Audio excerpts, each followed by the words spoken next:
Welcome to Inkwell Spoken Presents Common Genius, Uncommon Destiny. I am your host, Reggie Key, and today I have with me Dawn Johnson. Dawn, welcome to the program. Thank you for having me. I'm excited to be here. Absolutely. I'm excited for you too, because just last week, 7 days ago, I saw you do a small workshop yourself. You partnered with some ladies, some women at our church, and you Mhm. brought something to us that gave me a glimpse inside the world of Dawn that excited me because I don't know if you this might be completely random. It might completely miss. But did you watch the movie Sixth Sense back in the day by chance? It was I you did. remember the little boy at one point he was like, I see dead people. Well, I, Yeah. I don't see dead people, but I feel like I see people's geniuses shining like all around me. When I begin to see how they operate and why they operate and how they do, I'm like, that's genius. And so I don't like just keeping it to myself when I see it. I like to just talk to them one on one, especially since I moved down here to South Carolina, and just really make sure because a person can be walking in it, but it takes someone else to say that's genius for it to kind of get for your chest to kind of go out a little more. Like, yeah, I thought it was special what I was doing. It always takes affirmation and acknowledgement from somebody else to kind of bring you to a better understanding and appreciation for what you're doing. So that's what I hope happens today. Okay. All right. Sounds good to me. Yes. All right. So this is probably the most awkward question that you'll get today in the course of this hour that we're going to be talking. So my first question for you, Don, is really simple. Do Mhm. you consider yourself to be a genius? I do not. I mean, if I had to describe myself, I think I'm laid back, simple, and ordinary. I do hear people, after having some experiences with me, say, things that are flattering about, how I approach things. But I would never label myself that way. Never, never. Okay, that's interesting. And no right or wrong answers. I probably should have started with that. I do want to challenge that viewpoint though, because you said how you approach things. It's in fact how we approach things, how we were geared and made to approach things that begins to identify what I call in my book genius. Um, Genius is something that has we've been conditioned to think of a certain way, and it's Mhm. funny because how we've been conditioned to think about it often excludes us from it.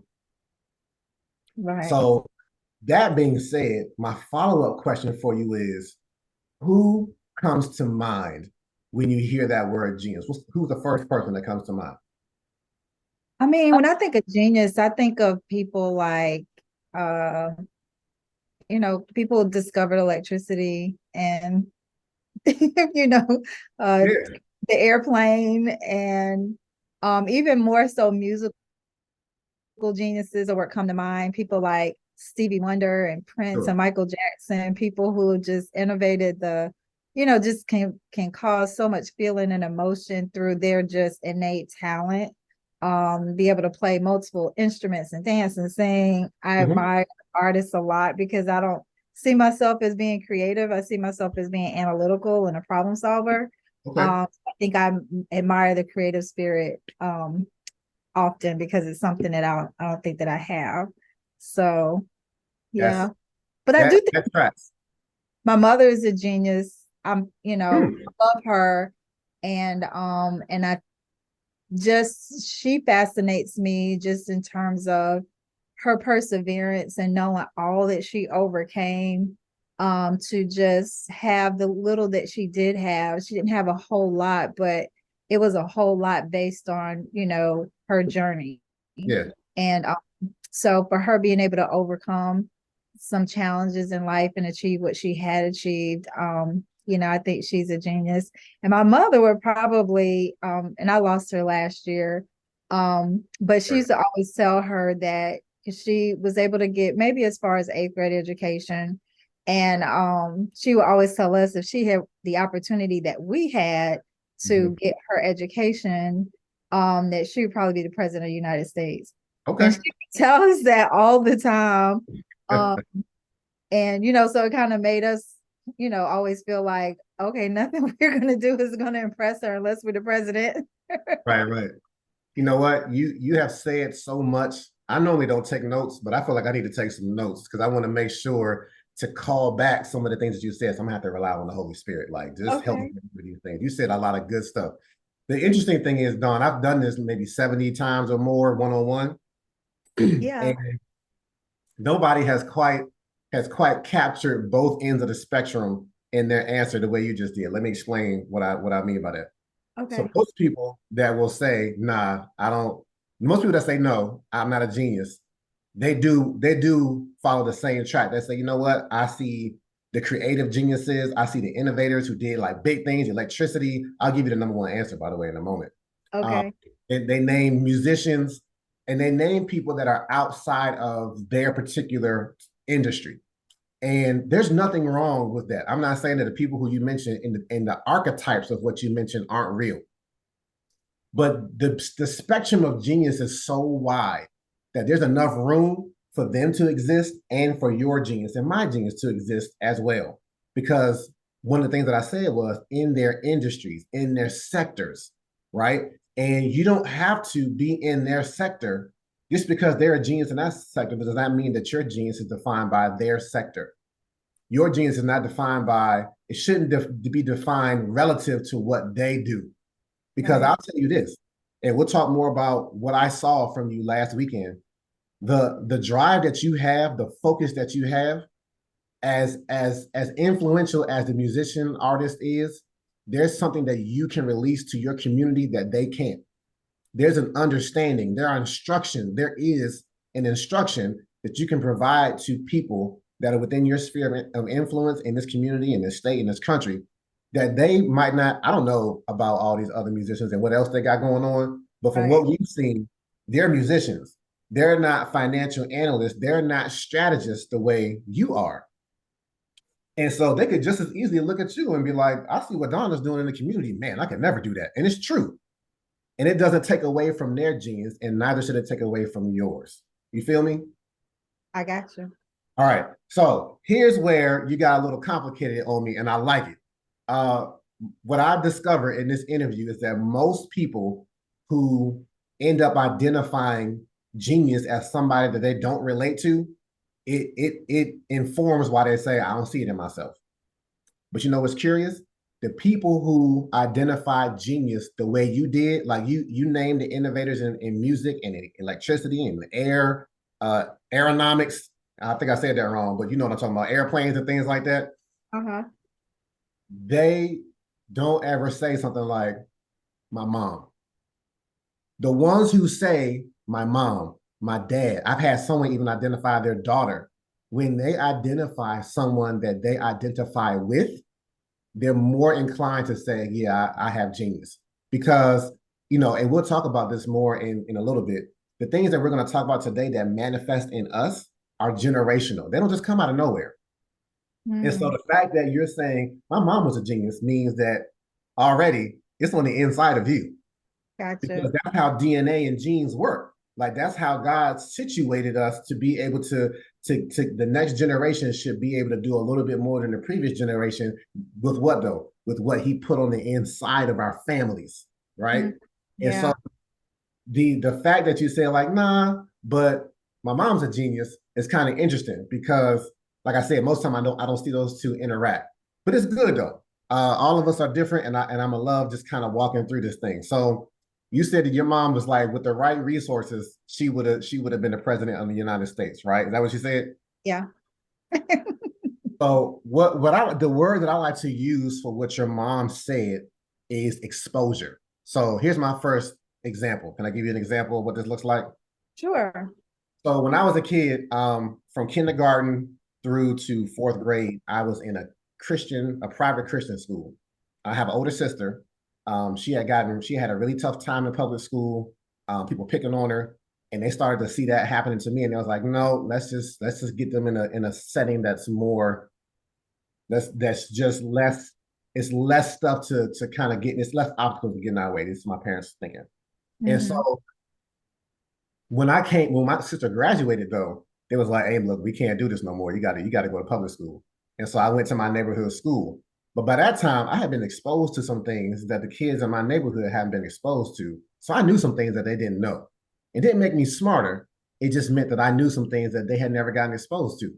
Yeah. So I remember my first year, and my first year was rough, Dawn. I got picked on horrendously. It was, and it might have been just regular, riffing, but for me, I had never experienced that before. So I felt like I was just targeted and tortured my first year, fifth grade, fourth grade, coming out of the Christian school. So I remember so I tried to lay low because I was a smart kid and I already stuck out because of that. But I tried to lay low on everything else. I was quiet and to myself.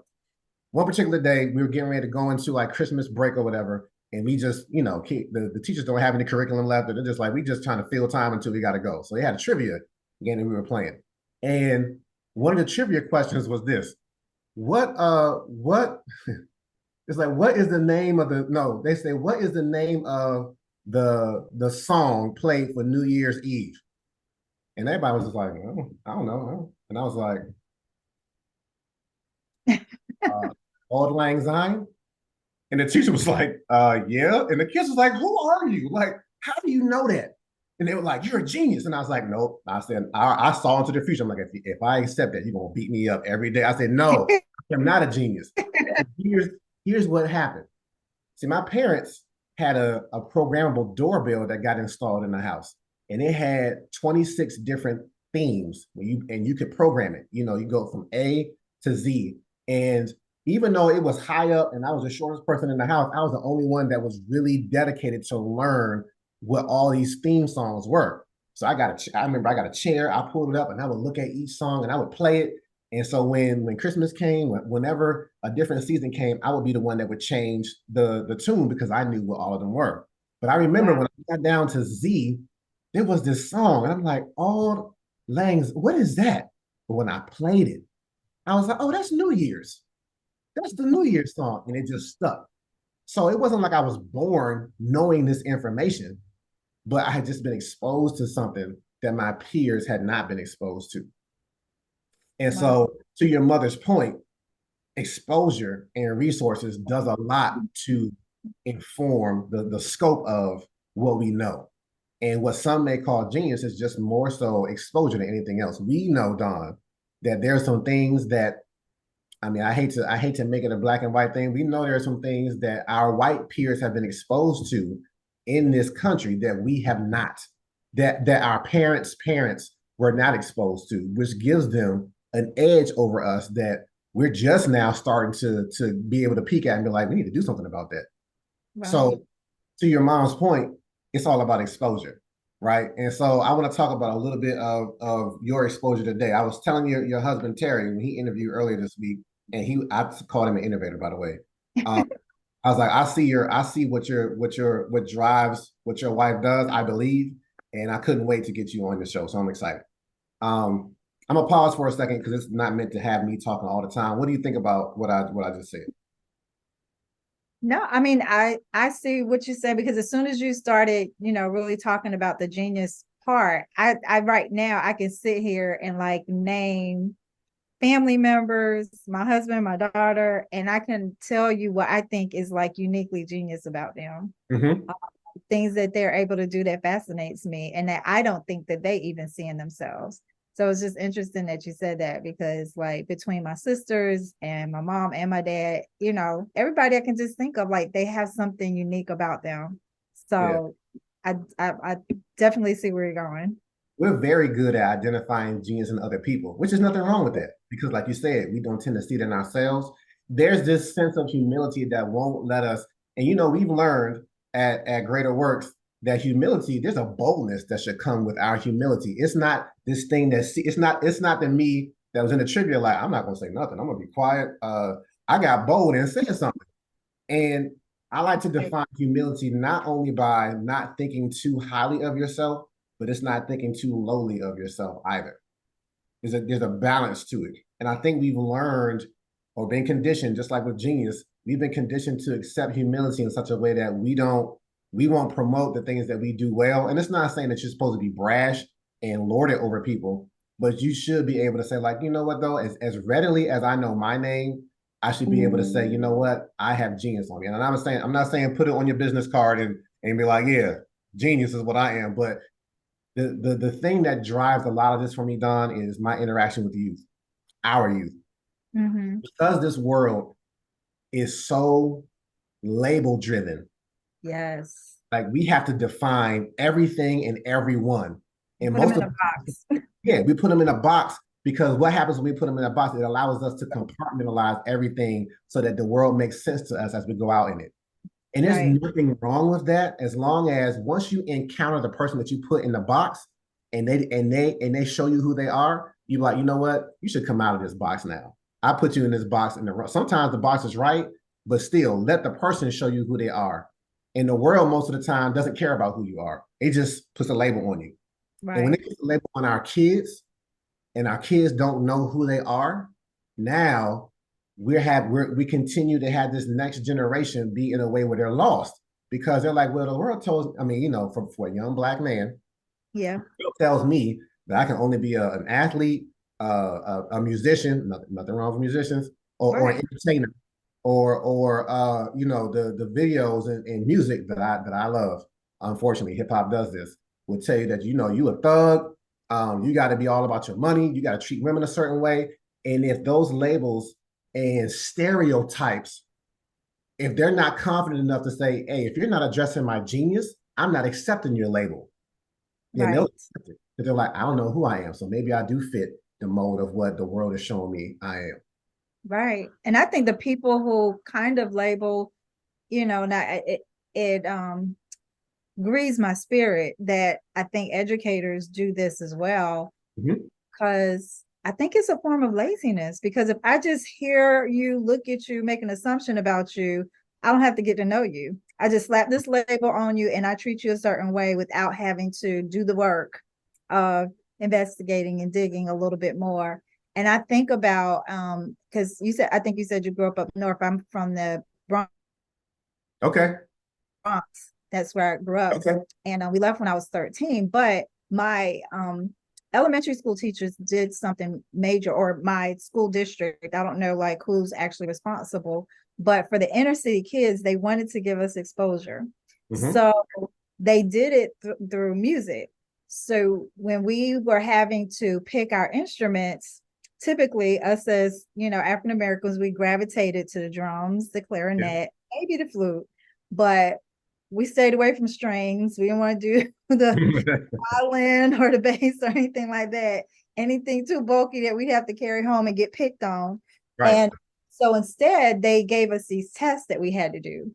And they said for a year, just for a year, you had to play the instrument that your test said you would be good at.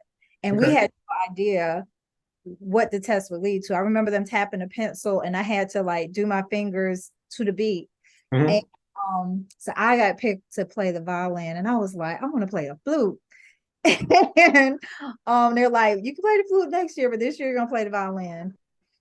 And I fell in love with the violin, Ah, especially because they didn't have us playing Bach and Beethoven initially. What we played initially were the theme songs to TV shows. that's So smart. we played Sanford and Son, Hill Street Blues, all those shows that were during the time, but it was because we knew what it was supposed to sound like. So Yep. it made it easier for us to learn. Where if I didn't know what Bach and Beethoven music sounded like, it would be more difficult for me to learn it. And then the incentive was when we won certain competitions, I had to play at Carnegie Hall and Lincoln Center. And at the time when I was growing up, Lady Sings the Blues with Diana Ross was like really popular. And I Mhm. remember like her whole drive in life was to play at Carnegie Hall, to sing at Carnegie Hall. Yeah. So when I got on that stage, I was like, this is where she was trying to be. And it Hmm. kind of opened my mind to like, I got to stand on a stage and perform, even though it was with a group of people, somewhere that she spent her whole life trying to get to. And it just kind of made me feel like I can do anything now. Yep. I can accomplish whatever I put my mind to. So I think you're so right in terms of when you expose children, especially to thinking outside of who they have been told they can be, there's no telling what they're Game willing to do. changer. Yeah. It made me courageous, like going for jobs and promotions and things that I may not have considered just Yep. because I had that boldness, that courage, that feeling of confidence that I could do certain things. that I don't think outside of that experience I would have tried to do because I was shy and introverted. So you're right on track. Yeah, I get it. Thank you for that story. That was great. See, you pack a lot. You got a lot to get into. I love it. I love that that school system did that. I hadn't heard that, and I'm so glad that happened before the impetus of hip hop because I'm a bit of a historian when it comes to hip hop. Hip hop Yeah. came about since we celebrated 50 years of it. Hip hop came about because they started doing away with programs like that. They started saying like, nope, no more of these instruments in schools, and so the kids that had this ability or this desire to make music had to go and look at what do we have at home. We had these records. We had these record players, and that became the instrument. And so I Wow. love innovation. Necessity is the mother of invention, and so that began to. I'm sorry, I'm getting off on a tangent. I just had to reference that because I'm just saying I'm so glad it happened when it did because had that program been canceled, it would have changed your trajectory because it would have changed your exposure. So, anyways, getting back on track. I like what you said. You was like it's lazy educators that allow their prejudice to inform how they interact with their children or their students is lazy and it's dangerous. Because to me, the closest we get to death is when we begin to walk in an identity or a label that's not who we were meant to be. That's a form of death to me. And Right. so maybe I do see dead people around because Right. as readily as I see genius, I see people that are like, yeah, you're not welcome in it though. And let me be clear, I didn't define this early on, so I want to be very explicit. The genius that I'm talking about is not academic. I'm not talking about GPA, high GPA, high IQ. Those are types of genius, but I'm talking about identifying non-academic genius. And so we'll get into how do you identify what non-academic genius is. Um, I didn't tell you who the number one answer was for the name of people who thought of genius and who came to mind, did I? Einstein. Einstein. Number one answer, whether I do this in workshops, that's professional development, or in schools for children or for teachers, or do this one-on-one, he's the number one answer. And he's the number one reason why most people are like, nope, because I'm not Einstein. I don't know Right. what E equals MC squared is. I don't care about the theory of relativity, right? And nobody certainly looked like Einstein. I ain't never seen nobody that looked like this man before or since he's been on this earth, right? And Right. so he's a very telling sign of how we have been conditioned to think of a thing and then how we think of it relative to ourselves. Because when we attribute it to him, I always see it like we put him on a high shelf and we put that shelf just out of reach of where we are. Like, nah, I'm not him. Right. And not to take anything away from Einstein, but we cannot define our genius by him or by anybody else. I like Now, that. I like it too. That's why we here talking. Um, there's a quote that comes from him, and I wanted to run it by you, Don, to see if you've ever heard it before, and to let me know like what is this saying to you. This purportedly comes from him because he had his own challenges. I don't know if you know this. We'll talk about it maybe a little bit, but this quote purportedly comes from him. Are you ready for it? Here it is. He said, "If you judge a fish by how well it can," oh, you're already shaking your head. You want to finish it for me, or you want me to go keep going? Keep going. All right. If you How judge well it a swims, fish, put it on land or something like that. I huh? can't remember exactly, but Yeah, it goes, if you judge a fish by how well it can climb a tree, it'll spend its whole life thinking it's stupid. mhm. All right. So you were shaking your head immediately. So you've heard this before. What was the impact? Do you remember how you felt the first time you heard it?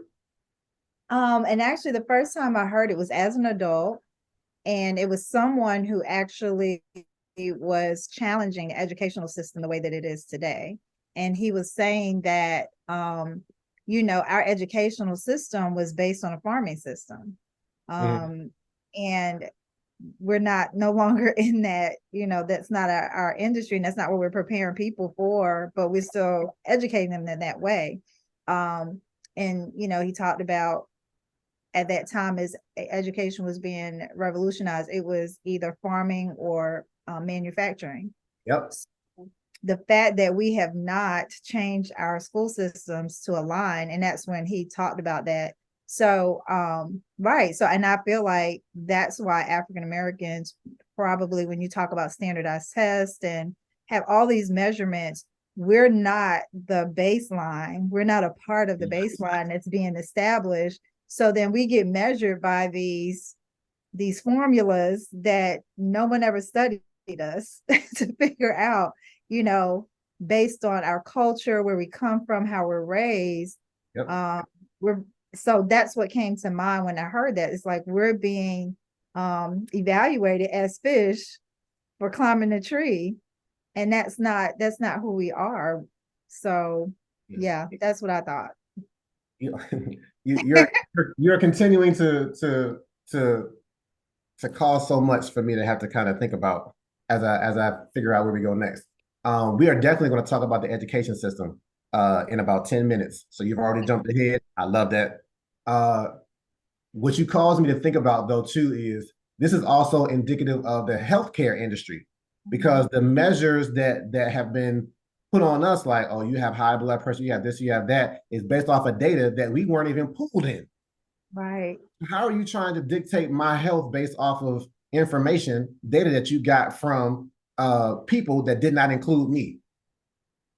Again, it's a little tangent. I'm sorry. I'm gonna come right back. We're gonna stay focused. But you are very much right, though. The school system as it stands, this is why this is so important for me to get in front of our youth. But the school system as it stands does not include us. And when they encounter us, that's why when you first said what you were saying about how they tested you, inside I cringed a little bit because I was like, ooh, they tested you though? Because I know that the standardized tests are exclusive. They include as much as they exclude. But I love the type of testing that it sounded like you were exposed to, because it got into some learning styles that aren't traditionally reached in school. We're definitely going to touch on that too. So with this quote about this fish, it's all about finding your element. Because if you put the fish in its right element, water, you're going to find out really quick what it was made to do. And you're going to be in dire straits to try and keep up with it. If you got in the water with a fish and tried to keep up with it, you're going to lose that race, because the fish is going to shine. The fish is going to do, it has skills, it has scales, fins, and gills that help it function at a high level, at a high level in the water. But if you take it out of the water, we have an expression that says he's like a fish out of water. That means he's flopping around. He is not efficient. And what's going to happen to that fish if it stays out of water trying to climb this tree for too long? Right. It's gonna die. It's going to die. We already alluded to it earlier. It's going to die. And I see the conditioning. I always see, I have a in my mind that this fish is on an island, and it's not like an island. An island is surrounded by water, so it's not like the element of the fish is not far from it. It's just been told to look the other way. Don't look that way, because you might actually find out what you were put on this planet to do. Look at this tree, and I just see the conditioning. Like somebody's coming by. If this fish was allowed to live for like a couple hours, which that's not true, but I just see somebody coming by every couple of minutes, like, hey, you climbed that tree yet? You climbed the tree yet? And the fish is like, nah, like, oh my gosh, I got to get up this tree.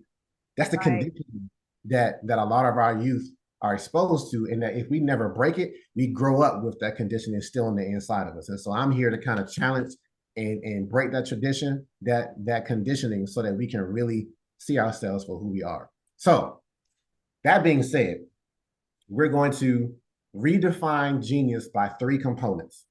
And those 3 components are passion, talent, and purpose. Everybody has passion. Everybody has a talent, even though some people will say, I don't have one. But we talked about already where that talent is going to come from. We'll readdress it again. And then your purpose. And I'm telling you, Dawn, today, and I'm telling our listeners, if anybody can identify and combine these 3 things, then anybody can tap into the potential of their genius that's on the inside of them. So are you ready to keep going? Ready to keep going. I All love right, this. go. So excited. I'm excited too. You're a good guest. All right, so passion. What words come to mind when you hear this word passion? Passion is something that I would do if I didn't get paid. It's what would get me out of bed in the morning, enthusiastic and excited, if I can do that thing all the time. Yep. Probably 15 years ago, I started going into schools with a message that was similar to this, and I've just been refining it over the years. And I remember I would tell the kids, man, I would do this for free. And in fact, Dawn, I was doing it for free, but I was so passionate about it. I knew that it would impact lives. I didn't care. But the level of my passion got to a point where when we moved down here, the school that I've been working with for 10 years, they're like, hey, can we get you on contract? Can we keep you? I'm like, man, I'm in South Carolina now, but I'll come back to Illinois. And they had me under contract. They're paying me now. But I had to go a decade before they even saw the value enough to get me beyond just being a volunteer. And I didn't mind though, because I was Wow. so important for me to get in front of these kids and put this in their minds. So that is a definitely a part of it. Do you know the number one answer though that I get? Just like genius and Einstein, the number one answer for passion is love. And so we tell kids that all the time, like, hey, do what you love. But Don, I'm here to tell you something a little different. If you want to get into what you're passionate about, you have to get to the opposite end of the spectrum when it comes to love. You actually should focus on what you hate. Mm. And this is when I always get that response like, and then some people kind of back up like, what is, okay, what I just get myself in, well, who is this guy? Right? No, I already, I already instantly had a thought when you said that. Okay. All right. So what's your thought? That what I hate is people being in poverty when they don't have to be. And that in turn drives my passion around financial literacy. There you go. There you go. You done put it together real fast. So I appreciate that you came up with that so fast, but I gotta give credit where credit is due. I read a book by a dude named Mike Murdock. It was called The Assignment, and he's Christian. And so this is what he said. He was like, look, God, when he looks at the earth, he sees its brokenness and it breaks his heart. Yeah. And what has caused the world to be, and I mean, would you agree that the world is broken in the state that it's in? Absolutely. I do as well. And so he said, look, the thing that breaks God's heart, the thing that broke the earth was sin. And he hates sin. Sin is so fragmented and it's so ubiquitous that it touches everything. And so there's a lot in the world to hate, but it's not such that you should just be walking around upset and mad all the time. It should begin to put some gas in your tank. That's how some people define passion. Whereby when you see it, you're like, somebody should do something about that. And whenever you talk to your friends and you see it happen, your friends know, like, don't let Dawn see that. She gonna go off. And you see it, and they're like, there she go. And now you're talking for the next 15 minutes, right? The introverted one is the one that's talking the most about a thing, right? I've seen people who get mad at others, like, that don't make you mad. Like, no, why should it? It doesn't traumatize them the way it traumatizes you. Mm. That hate comes from this brokenness afflicts each and every one of us in a different way. And it's God saying, you know what? I'm gonna give you a portion of my heart. I want this to break your heart the way it breaks mine, because I know what's going to happen. It's going to drive you. It's going to Right. be like David and Goliath, because the thing that the brokenness, Don, is never something small, is it? Mhm. Poverty in the minority community is not small. It's a disease. It's rampant, right? And that's the thing, though. As big as it doesn't intimidate you though, because you're like, I don't care how big it is. I've been underneath the foot of this thing, and I don't want it on me anymore. Matter of fact, I don't want it on my family. I don't want it on my community. I don't want it touching nobody. That's how David was when he heard Goliath. He was like, y'all listening to this Philistine cat for like 40 days, talk trash about my kin and my God. You know what though? I'm gonna do something about that. He didn't care Right. what his stature was relative to the Giants, right? And that's the type of passion that I want to tap into, that people end up tapping into on their own, but it just takes sometimes just like see it for what it really is. And you saw it instantly. That idea came in your mind. And so I'm glad that you were able to make that connection. Now, the thing about David's story that gets interesting, that gets us to our next element of genius, the talent part, is once somebody sees your passion, sometimes they'll try to weaponize it for their own benefit and how they see it. They're still looking at you from their own lens and trying to put you in the box. You should do this. You should do that. So if we know the story of David, King Saul was like, oh, so you want to go take the giant? All right, I got you. Be right back. And he's like, here, take my armor and go fight this giant. And David's like, bro, you gonna get me killed. You a grown man. I'm a 13-year-old boy. If I go and put your armor on, I'm dead. Give me my slingshot, though. I've been guarding my dad's sheep. I've been killing lions and bears with this slingshot. He knew that the thing that was in his hand already was the thing that he needed to defeat this giant. That's what Mm. talent is. When I compare talent to passion, I compare a tool to a broken object. Terry and I talked about this. I was like, if something's broken in your house, on your job, once you kind of analyze it and figure out if you think you have the capacity to fix it, the next thing that you're going to look for is the right tool. He was very specific. He said, I got to find the right tool. You can find any tool, Mhm. not the right tool. It's not going to lend to this thing getting fixed. And that's what your talent is. And Mm. so this is where the generational part of it comes in, because me as a writer, it didn't just come out of nowhere. When I was 19, I thought it burst out of nowhere. I was like, man, all of a sudden, I'm just writing poetry out of nowhere. And it came from a place of hurt when I was trying to analyze my hurt, and this poem came out of nowhere. But then as I've gotten older, I've learned that my mom writes, my dad writes, my grandmother wrote. My mom was showing me letters, and I'm like, see, this thing has been in me the whole time. I just didn't know. And so, for those that would say, I don't have a talent, I'm like, your family does, though. And if you're a part of your family, then it's on the inside of you, too. You got your mama's eyes, you got your mama's talent, too. And so I Mm. always encourage people to look around at what's already in your hand. Because most of the time, Don, we kind of write it off. Like, I also come from a family of cooks, right? And so what they brush off, like, oh, I just cooked up some mac and cheese real quick. Like, nah, that mac and cheese is special though. Like my grandmama's mac and cheese, I know how to make that joke. And once I make it, people are like, yeah, can you bring that every time though? Like, Right. there's something about how my grandmother was able to make that macaroni and cheese that is unique to her, that's now on the inside of me. It's getting passed on from generation to generation. And that's how talent is. Again, and I'll stop and let you, because I saw you smiling. I want to see what you're thinking. Again, we recognize talent in other people easier. We'll Mhm. see the musician and say, well, of course they come from a lineage, a family. The Jacksons come from a family of musicians. And we'll look at Kobe and his daughter that's still with us, that's now, doing basketball. Or was that the daughter that actually passed away? I'm sorry. But you get what I'm saying. Like, we see athletes. I'll give a better example. LeBron James and his son Bronny. We're like, well, of course Bronny is going to play basketball because his father's a basketball magnate, right? Why are we so? It's so easy for us to see it in other people generationally, but when it comes to us, we're like, I don't know, I don't have anything. Right, And right. so the talent is generational. It's already in our hands, and it helps us address our passion. I'm gonna pause. What's your thoughts? There's so many thoughts going through my head. I don't know where to start. That's now you know how I feel. You've been having me feel like this the whole time. I know, but it's interesting. So I know that probably the generational piece that I see is problem solving. I think that's what my mother had as one of her gifts, that I think I received. Um, my mother had a gift for cooking, Hmm. which I Okay. tell people, I mean, I can cook because I had to help. My mother had eventually had a restaurant, because of her passion around cooking. Nice. And so I had to learn because I had to prep food and all that, but I didn't enjoy it. But I saw like my mother exuded joy just watching people eat her food. Like I could see how it just made her light up when people were just licking their lips and just overindulging, like they gave her so much joy. And Yeah. I'm just like, all that time I spent in the kitchen, I could have been reading a book. Yeah.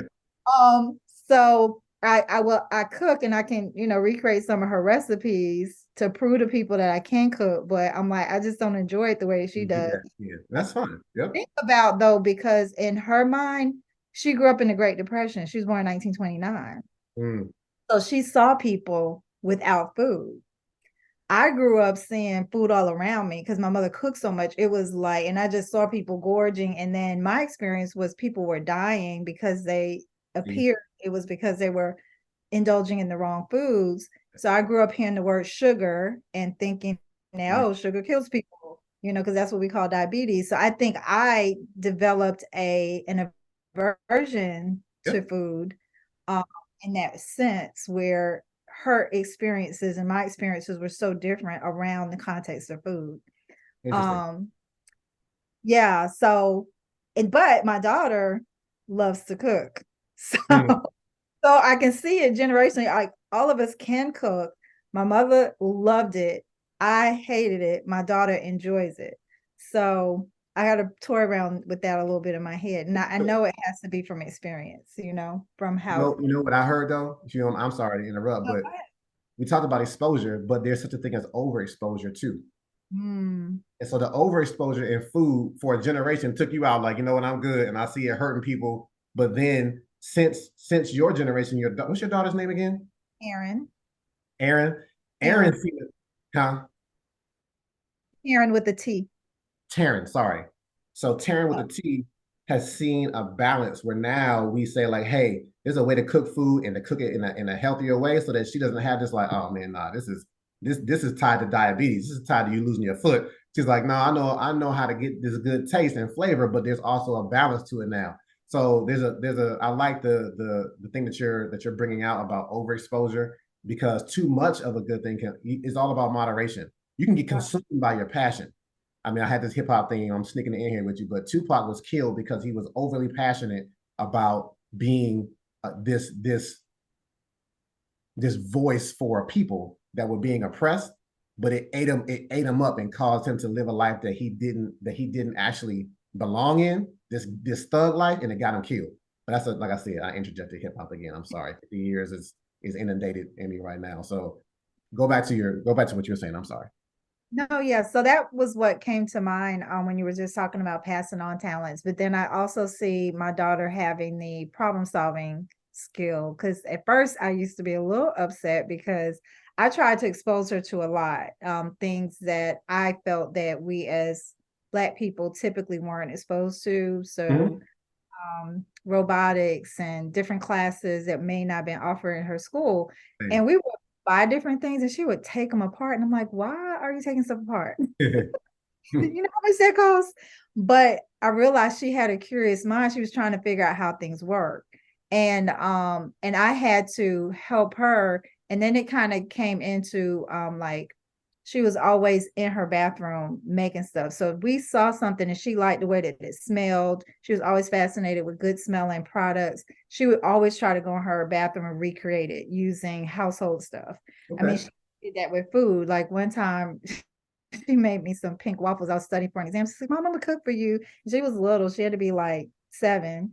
And I got these pink waffles and I was like, okay, I know we don't have flour and we don't have milk. And I'm trying to figure out. She had gotten some pink Nestle, The the strawberry milk. yeah, the Oh, strawberry milk stuff and applesauce. And I don't and she made waffle. I mean, she made waffles and they were pink and they were good. So wow. I just always saw her as someone who can just figure stuff out. And so I see that thread, even with she I think it was middle school, she broke the garbage disposal. My husband was like, it's not a trash compactor. And she had peeled some potatoes and put the skins in there and they got lodged in. So I was Mhm. like, you're gonna have to pay for that for the plumber because your dad told you. So Yep. she put on her little hazmat she made a hazmat uniform and took it apart. She got a Uh, YouTube found a YouTube video, dislodged the potato skins, put it back together. And my husband was flipping the switch and looking for missing parts, and she had fixed it.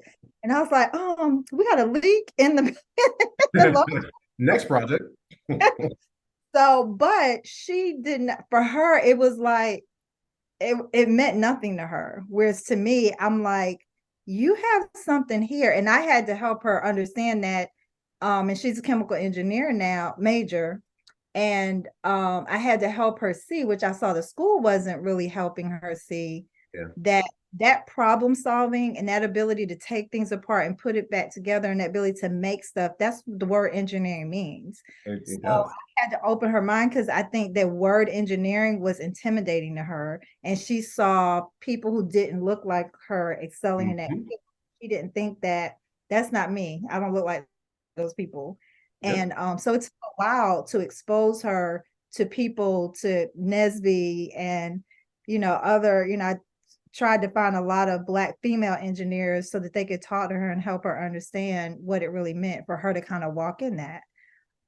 So yeah, so those are all the thoughts that were going through my mind as you were talking. I'm sitting here smiling because I don't think I've ever. I interviewed a husband and wife team at the same time once, but I've never interviewed a husband and wife team like days apart. And what's beautiful about Terry having gone a couple days before you, I don't think he told you this, but he said, well, he couldn't pinpoint what his talent was, but when I heard it, I'm like, you're a problem solver. And he was like, yeah, you know what, I am. And so the fact that you said it and the fact that your child is manifesting this thing that she clearly is getting from both sides of the family, and this and because of her exposure to some things that you weren't exposed to, just due to resources, it's Yeah. amazing what can come to the surface when given the right time and when given the right season and when given the right access points. So the fact that you both said, I said problem solving for Terry, and you identified it for yourself, and then you see it, and your daughter is just reinforcing this genius that's in her. It didn't come from anywhere, Don. It came from you and Terry and her grandparents and her great grandparents. And I love how it's just playing out. I love it. You made a great point that it's not anything that was being connected for her in school, and that leads me to another example. Okay, and this is when it's really going to resonate. It's been resonating the whole time, but it's going to add another layer to it. So I had a friend who was a principal of a school, and she was like, hey, can you come through and talk to some minority youth? It's about 9, 10 little boys. Of course, they were having problems in school. And so I'm like, yeah, absolutely. I was workshopping this old genius thing. I said, I got something for him. So I came in all bright eyed and bushy tailed because I love this message. And I'm like, I started talking to him. And one of the first things I said to him after getting to know their names, I'm like, hey, do you know you're a genius? All of you are geniuses. And they was like, what this dude talking to? They were offended, Don. They got instantly, one dude was like, don't call me that. And but then they were quicker to like roast one another and accept the terms that they were putting on each other that were downplaying who they were, that were negative labels, but the positive label they couldn't accept. You know why? Here's what I found out about them. They were in third, fourth, and fifth grade in one class all day. Mm. So this system that was supposed to be this another broken system within the world that was supposed to be helping them was marginalizing them. Your husband said it was institutionalizing them. I said, you're exactly right, it was. And you already spoke to why. Because it teaches from a particular perspective that's supposed to crank out people that's supposed to work in manufacturing places and farming. And it hasn't tapped into who are you? It's trying to tell a square peg fit into this circular hole. Right. And so I said, all right, I gotta come at a different way really quick with these kids. So I said, all right, I know we can get you guys to talk. I said, tell me what you hate, because I had this book in my mind. And they were like, how much time you got? They was like, this that, and they was like, yeah, we got you. And I bet you can guess what they told me. These little boys, Don, who could never agree on anything, what game to play, whose turn it was, who hit who first, whatever. They were always fighting about something. When I asked them what they hated, each of them told me the same thing. What do you think they told me it was? Hmm. What's the thing that's broken that they're exposed to every day that's making them feel like a fish out of water? Break my heart if it's school. It's school. I said, Oh. we hate school, Mr. Key. Now what? And they was like, yeah, we messed your whole Oh. work. I said, actually, no, you didn't. You just proved my point. I said, let me sit down for a second. Let me talk to you. And I told him, I was like, I explained to him what passion is and how it's tied to what you hate, and how the thing that you hate informs who you are. And so I said, each of you telling me that you hate school is telling me that you're future educators. And it was like, oh snap, sir, what did you just say? Like they start back. I said, no, come closer. Let me explain it to you. I said, look, you might not know this, but there's like 7 to 8 different learning styles, depending on who you talk to. There are 7 to 8 different learning styles, but at most schools only teach from 3. If you don't speak one of these 3 learning styles, all the information that's being taught to you will make you feel like you're stupid. Yeah. But I don't understand. It's like another language. I don't know what you're saying. So if you're not a left brain thinker, that's the logical thinker that likes math, which of course they all hated math. Then when math is being presented to you, you're like, I don't understand this.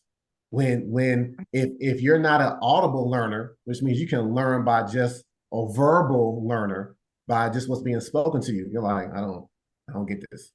And then what's the other learning style? The other learning style is the visual. I can show you something visually, and if that's not your learning language, then you're gonna be like, so what? I don't. And that's how their attitude was about stuff like, so what? Like I don't care about that. But here's where it gets interesting, Don. Here's what you already have told in your childhood, growing up in New York, and what even your daughter was manifesting in your house. I said, look, more than likely, you're one of 3 other learning styles. The first one is expeditionary or exploratory. That means you got to put your hands on stuff. Mhm. That helps you understand a thing. But in school, when you're going to put your hand on something, what happens? Keep your hands to yourself. You're like, dang it. And you don't understand, you don't realize what's going on, but your learning style is getting suppressed. Let's move Mhm. to the next learning style, which a lot of them, I believe, had the kinesthetic learner. The kinesthetic learner has to move to process information. That's called a student athlete. But most of the time, we say that the student athlete is dumb because in the classroom, they have to, when they go to get up, sit down, be still. Oh, okay. But they thrive on a court or they thrive in a field because they have to process information in real time and they're allowed to move. And that engages their learning style and they thrive on the like I said, outside of the classroom. I, Right. I had a young man who was a basketball player. He's now actually a trainer because he studied kinesiology. He told me that he was in a charter school that his teacher allowed him to move around in classroom. He said, as long as you don't disturb people, you're all right. And his grades improved because she didn't suppress his learning style. So that's just half of the part of it. Here's the last learning style. There's a left hemisphere, there's a right hemisphere. So the right hemisphere is the person that has to think creatively, who thinks outside of the box, the musicians. The Einstein wasn't actually a left brain thinker. He was a right brain thinker. And he got in trouble a lot in college. And he even got a letter home in secondary school that was like, you might want to make sure this young man works with his hands. He's not understanding what we're saying in class. Wow. Einstein was mislabeled because his learning style didn't fit into the structure that you already identified and talked about earlier on. And so what I told them was, look, if instead of running away from this giant that's harassing you, this school system, if instead of running away talking about, I hate this place, if you ran towards it, realizing that you were already equipped to address it, and they're like, well, how am I equipped? Your learning style has to become your teaching style as an educator.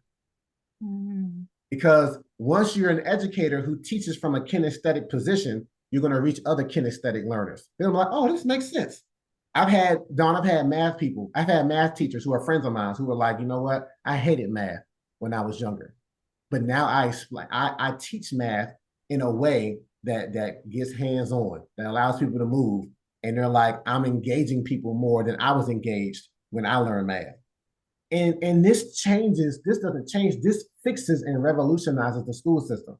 Because now perhaps we should have all the kinesthetic learners paired with a kinesthetic teacher and do that for every learning style. But if the people who are the future solution are being marginalized, these young men, and being in such a way that they never want to be a part of the system again, it remains broken because it doesn't have the full representation of all 8 learning styles in the teachers who it's attracting.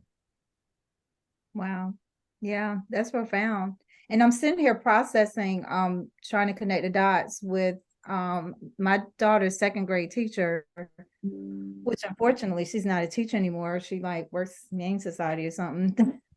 And but I loved her to death because she pulled me aside and she said, your daughter is a sensory learner. So I don't know how that relates to any of the learning styles that you talked about, but she told me, because my daughter's in Montessori and she loved Montessori. And once I could see the difference in her. Like when she was in elementary school, she loved school. At Mhm. first, going to school, she was like, why I gotta go to this building all day long when everything Right. I need to know is in the computer? I'll just stay here, put, as use the computer. And I'm like, no, you have to go to school. So she got to elementary school, loved it. Mhm. And and even if she was sick, she would say, no, I'm gonna go to school because my teacher's gonna love me better. And but then when she got to middle school, she absolutely hated it. Mhm. By high school, she was like, can we get this show on the road? Like, how do I get up out of here Yeah, yeah. and get on with life? And even though she was excited about going to college, she liked the thought of, okay, I don't have to be stuck in this building for all these hours. And so that's the part that just didn't resonate with her. But what the teacher told me was she could instantly see when she lost Taryn. She was like, when she Mm. lost Taryn be looking out the window, like, oh, look at the red bird. And had she would just have Taryn go ahead and write an essay about the red bird, let her get it out of her system because Yeah. she said that Taryn had to feel an emotion connected to what she was hearing and was being taught to her. And if she didn't make that connection, she was totally disinterested. Yeah. So she said most people are going to misdiagnose her as ADHD. And she's like, she's not ADHD. She said she is just the teacher hasn't connected with her. Yep. And you're going to have to do the work of when you see her not doing well in the class, you're going to have to figure out how do you get her emotionally connected to what she's learning. So that became, something I tried to make sure she was exposed to other things outside of school so she could make the connection to walk in that classroom and get the grade that she needed to get. So I appreciated her explaining that to me, and not, she didn't, to your point, she didn't like sitting behind a desk for extended period of time. She wanted to be, Montessori school, they got to lay on a rug. They could do whatever they wanted to do. They did not have that structure where you had to sit, be still, be quiet. They taught them how to be kind and aware of other people and not disruptive, but still giving them freedom. And that's what my daughter really wanted. She wanted the freedom to learn and be exposed to things, and not, I think the physical building just made her feel trapped. Like, how do I get out of this place? Yeah. So it's interesting that you said that. I know what Montessori schools are, but I don't know what their vision and mission is, like what informs how they do. But I believe that they know about the learning styles, because what I know about them speaks to exposing or identifying these learning styles, and then creating advocates in the students and the parents for their learning style. Because you're right, when it gets misdiagnosed, and a lot of those kids, the reason why they were used to negative labels is because the labels that they were being given were ADD, ADHD, you're emotionally unbalanced, you need medication, all of this stuff, and they got used to that, right? And so that to your point, you said it earlier, it breaks my heart, and it makes me, it incenses me, because I'm like, you are not seeing the people for who they are, right? And so it's my job to kind of empower people to be able to see it for themselves with this workshop and with this book. The last part of the equation, purpose, it's the easiest part to me, because your purpose is to identify what your talent is as a tool to then apply to your passion, which is to address the brokenness in the world. And if you can do that, then you can unlock your genius. And I'm happy for Taryn, because she's had all the right exposure, she's had all the right DNA, the genes, right, to be able to see it. And it's not just about it. Everybody has some aspect of this available to them, right? It's just a matter of having that one teacher, that one person to just kind of make it all kind of see it in a different light. It's funny that you said what you said about her looking out the window. Just real quick about Einstein, because this all pretty much continues to revolve around him. When he was in college, he got kicked out of the classroom because while his teacher was professing, he would be doing the same thing, looking out the window. But you know what he was thinking on? He wasn't looking at red birds, Don. You know what he was thinking about? He was like, I wonder what it would look like if I rode a light beam from the sun to the earth. And in that thought, he did thought experiments, is what they called them. Those thought experiments became the foundations for the theory of relativity. Wow. It governs a vast majority of physics and what we see in astronomy, even now with the James Webb Telescope. So, but he thought differently, and they tried to suppress that, not knowing that they were suppressing what would now be what this generation calls genius, and what everybody defines their own genius by. So if we don't allow our thought processes to be suppressed the same way that Einstein didn't allow it, then what contribution could we have? And it might not be a global contribution, but it's going to be something that's going to change your sphere of influence and the people who engage you and how you engage people. I guarantee it.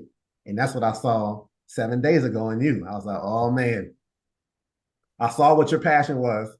I wasn't clear what your talent was, but you're telling me it's problem solving, which makes sense, because this is what I told Terry. You can see sometimes people can't, when they're in the midst of the throes of a thing, they can't see their way. It's like what they say, you can't fight your way out of a wet paper bag. They can't get out of it because they're completely encased by it. It's like you can't see the forest for the trees. You see it though, because you've managed to get to, and this is what genius does. Once genius gets to a certain place and it looks back, it's like, man, I made it out of that. Who else can I? It's like Moses. Who else can I bring out of that? Right. You don't separate yourself and be like, well, I'm glad I made it out of that and keep going. And like, You're like that one soldier that keeps going back, just one more. If I can just get one more person out, if I can just get one more. And your perspective that you have is one of not only hindsight, but it's one of the high ground. You can see the strategies like, yeah, no, I remember that. No, don't step that way. And that analytical strategist that's on the inside of you, which you said you got it from your mom, that allows you to be like, I got a plan for you to make sure that you can escape this poverty trap that so many of us have been in. And that's what I saw. And the missing part was, well, what's the talent? And so I knew what the genius was, but I just needed that one. I just needed to talk to you so I can hear what the talent was and just confirm and consolidate it together because it's evident, Don. I see it on you. And like I said, it's a beautiful thing to see it in Terry and to see it now coming up and hearing about it in Terry. Wow, that's a lot to process. That's why we're recording it for posterity, though. um, I love this. I love the time that we were able to have today to really flesh this out.